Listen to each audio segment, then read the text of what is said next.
Welcome to this video. Today we are going to see JavaScript. It's a scripting language which is initially designed to interact with the web page elements. In browsers or web browsers, the JavaScript language consists of three main parts. Uh, the formal name of the JavaScript is ECMAScript, which provides the core function. It's a standard, open standard, you can say, that provides how the JavaScript should be like. The next is the document object model, in short DOM, which provides interfaces for interacting with elements on web pages.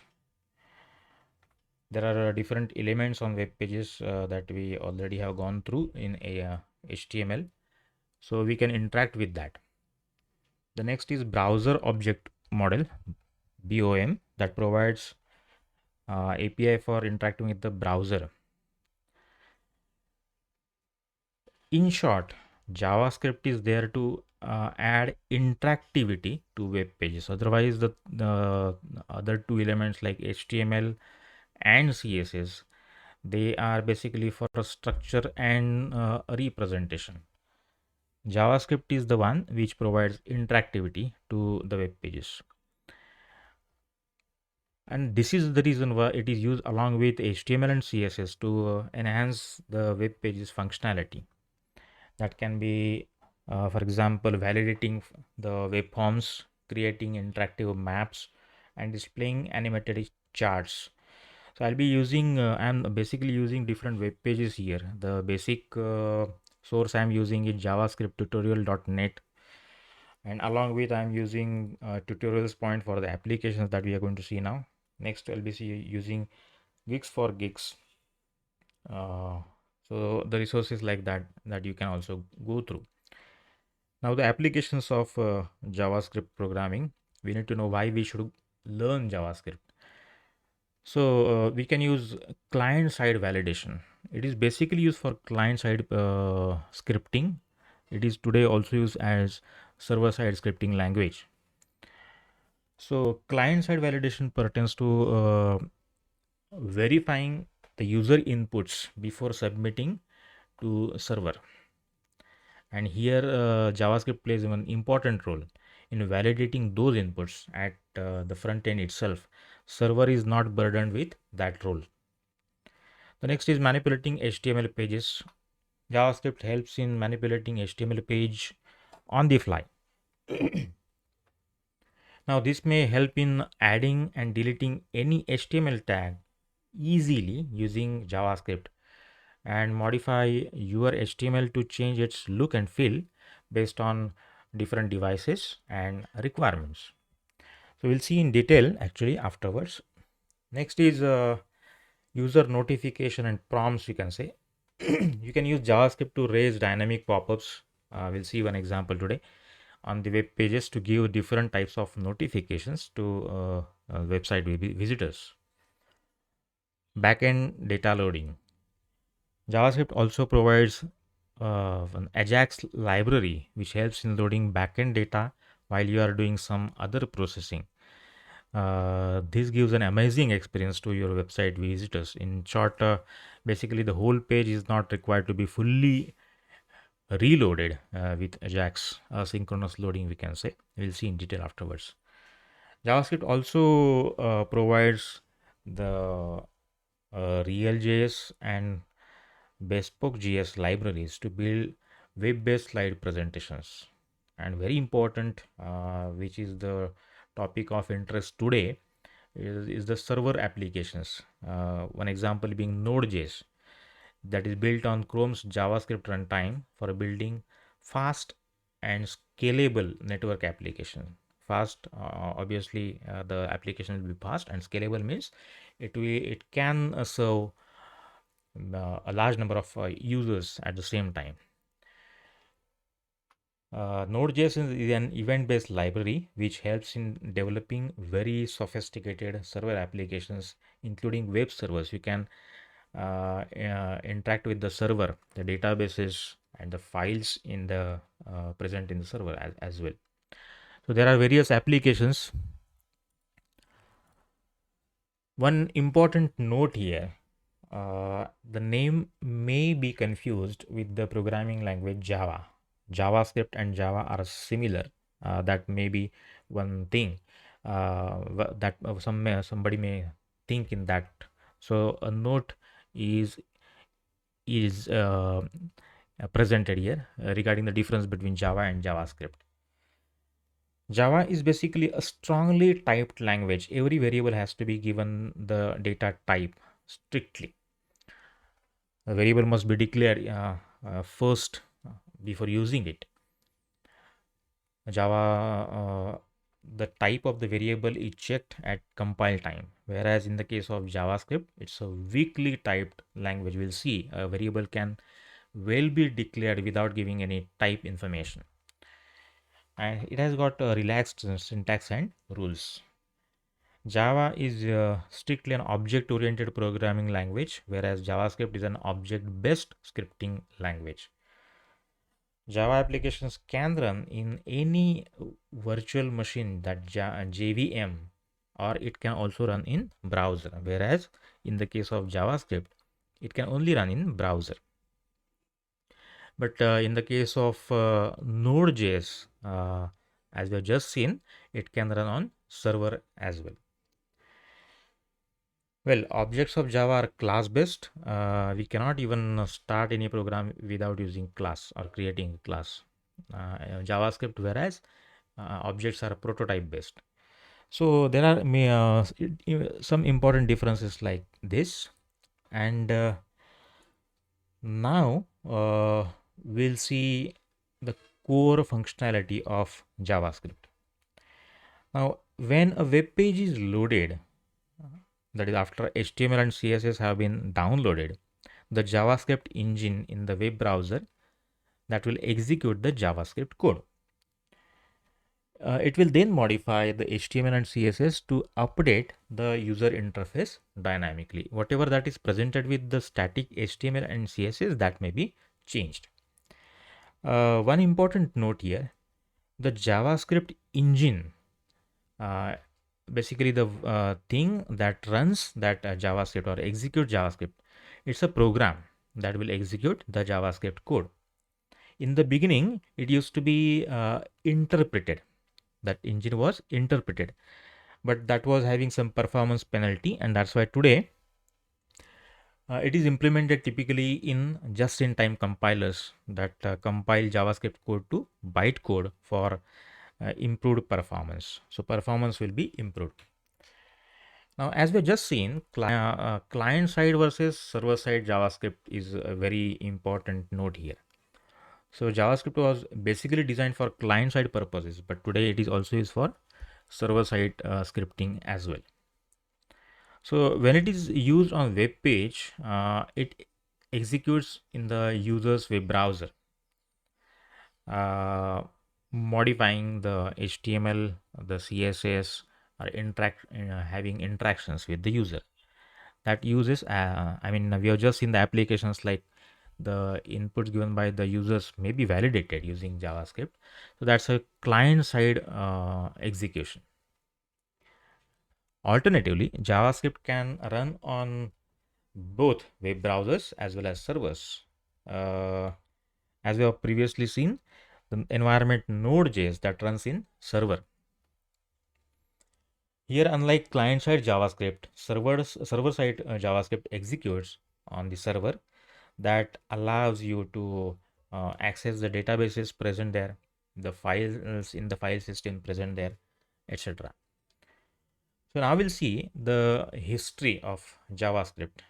It was designed in 1995 by the developer of Netscape company named Brendan Eich. It was first called Mocha, and it was then renamed as to LiveScript. But Netscape then decided to change the name LiveScript to JavaScript to leverage the fame given by Java. It was a popular language then as well. So JavaScript version 1.0 was developed when the Netscape Navigator 2, the web browser, was developed. Netscape then released JavaScript 1.1 in Netscape Navigator 3. In the meantime, Microsoft has also released its own version of Internet Explorer 3 along with its own implementation of JavaScript called as JScript. So there were two implementations of the JavaScript. So that led to some chaos, and that's why the need for standardization was conceived. And in 1997, JavaScript 1.1 was the standard, or the proposal was submitted to European Computer Manufacturers Association, that is ECMA, as a proposal. So as a result of that, the standard ECMA 262 was defined, given the name as ECMAScript, which is the formal name of the JavaScript standard. And then ISO and the International Electrotechnical Commissions IEC adopted ECMAScript with ISO IEC 16262. So with that as a history, we will now go and see the overview of JavaScript. To begin, it is very similar to what we have been using as other programming languages like BASIC or C in that matter. That's why the similarities are present here. To define a variable in JavaScript, we use the var keyword. For example, we can use var space x is equal to 10 semicolon. Similarly, var y is equal to 20 semicolon. Now, there are various versions of JavaScript, and the versions called as ECMAScript 6 added a new way to declare a variable with the let keyword. So we can also declare a variable as let x is equal to 10 and let y is equal to 10, as we have been using var x is equal to 10 and var y is equal to 10. So instead of var, we can use let. So there is one important note. So there is a difference between var and let. So if var is defined, a variable with the declaration the keyword var is defined outside a function, that makes that variable globally accessible. Any program, any part of the code can access that variable. But let is a block scope variable. The variable which is defined with let, that will be a block scoped variable. That means the variable will be available only within the block in which it is defined. Now, what is block? A block is basically the code which is present in the curly braces, opening and closing brace. That's a one block. So the variable which is defined in that block with let will be available in that block only, will not be available outside that block, in short. So it is it's good to practice to use let keyword to declare variables, so that there may not be confusions because of the global scope of the variables. So to declare a function, how we declare a function? We use the function keyword. The example is given here. Rather, we'll see that one example with the actual execution in the code editor, Visual Studio. So the basic syntax is like this: the function name, function keyword, followed by the function name, followed by the parenthesis in which the parameters may be present if they are present required there, with the opening brace, and then the statements which form the body of the function. And to call the function, we use this syntax. So we can use one variable like let result is equal to add x comma y. So that may be the call to that function, and the return value of that function will be stored in the result variable. Rather, to print anything on console window of the web browser, we can use the function called as console.log. So that's a popular, frequently used function. So we'll see. So console.log, and the in bracket we provide the variable. So the value of the variable will be printed. So JavaScript also provide you condition statements like if else and switch. So we'll see this example with a code. So here we have a function demo.js. So this is a Visual Studio Code, which is a code editor for we'll be using for this particular demo. It's a popular code editor. It's free and open source. You can use for any platform like Windows, Linux, Mac, etc. So here we define in one statement two variables. Let a is equal to 20, comma, that means there will be one variable once again. So b is equal to 30. Here the statement completes. Now the function divide. So divide is a function with two parameters a comma b, where if we check if the divisor is 0, so that will be one error. So division by 0, and that's why if we check if the divisor is 0, in that case we throw the exception like division by 0. Otherwise we return the division a divided by b, a divided into b. Now we actually call that function here with the variable let test, and we call that variable that function here divide with actual values 4 comma 2. So 4 will be divided into 2, and the value obviously will be 2, which will be written into test. And just to see the result, we log that value of test in console. So console.log test. Now this is a JavaScript that needs to be called that needs to be whenever we want to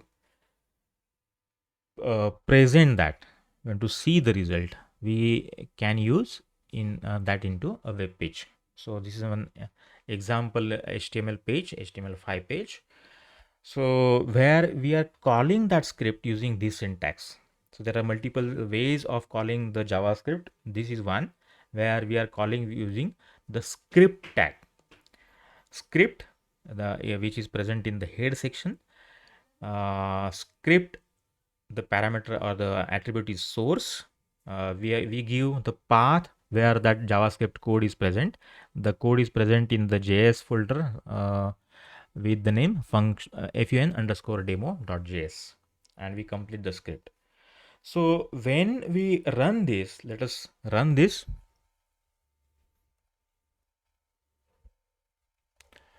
So let me show you how to actually run with Visual Studio Code. So I go to run. So run without debugging. Here the corresponding web page, Chrome browser is opened, but as that has to be the code is logged into the console, I am going what I have done, I have just right clicked and clicked inspect.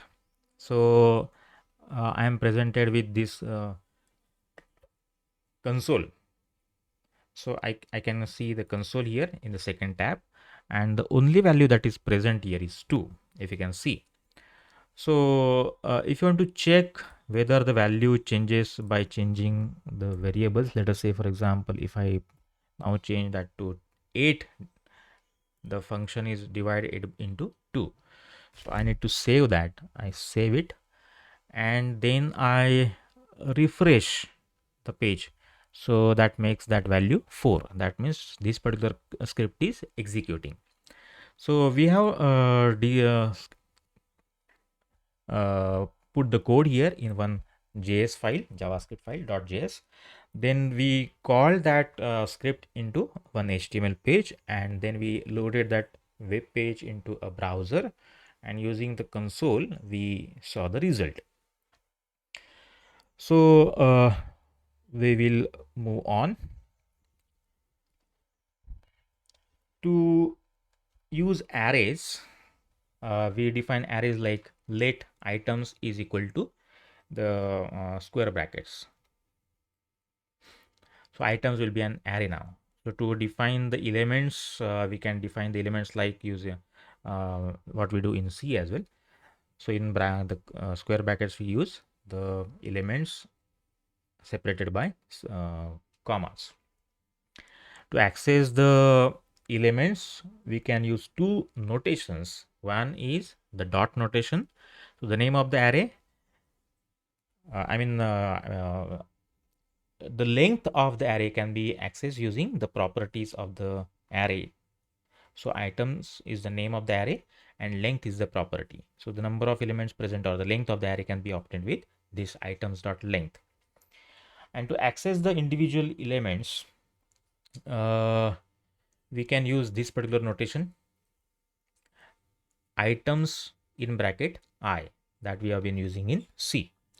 So the for loop for let I in is equal to 0.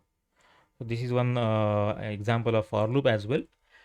So the variable I, which is declared with the keyword let. So let I is equal to 0, I less than items dot length. So the length of array items I plus plus, and then we simply say console.log items.I. So the individual items into that array will be printed in the console. So ES6 version of the JavaScript also provides this notation for the for loop for going through that items. So for of, so for let item of items, that means the individual element of the items array. So console.log, now item, the value of that element will be, or that element will be printed. So this is how the various decision structures like if else, and the for loops can be used, that we have seen. Now we will see the hello world example. We'll see the two ways in which JavaScript can be used or implemented in a web page. So the first is embedding the JavaScript code directly into the HTML page itself and referencing an external JavaScript code file that you have just seen previously rather. So once again, we'll move on to our code editor, Visual Studio Code. Now here we are using the JavaScript internally into the web page in the head section. So we are defining that script tag, and here we are using the alert function of the JavaScript. Here alert in bracket whatever that is to be presented as the notification. So that prompt will be presented to the user. So let us check. I'll be once again running that web page. Here directly the prompt is can be seen here. The page says hello world. If I change, save it, and then refresh, yes, it is executing. Hello Vishal. So this is the way in which JavaScript can be embedded inside the web page itself in the script tag. So any valid JavaScript code can be placed here.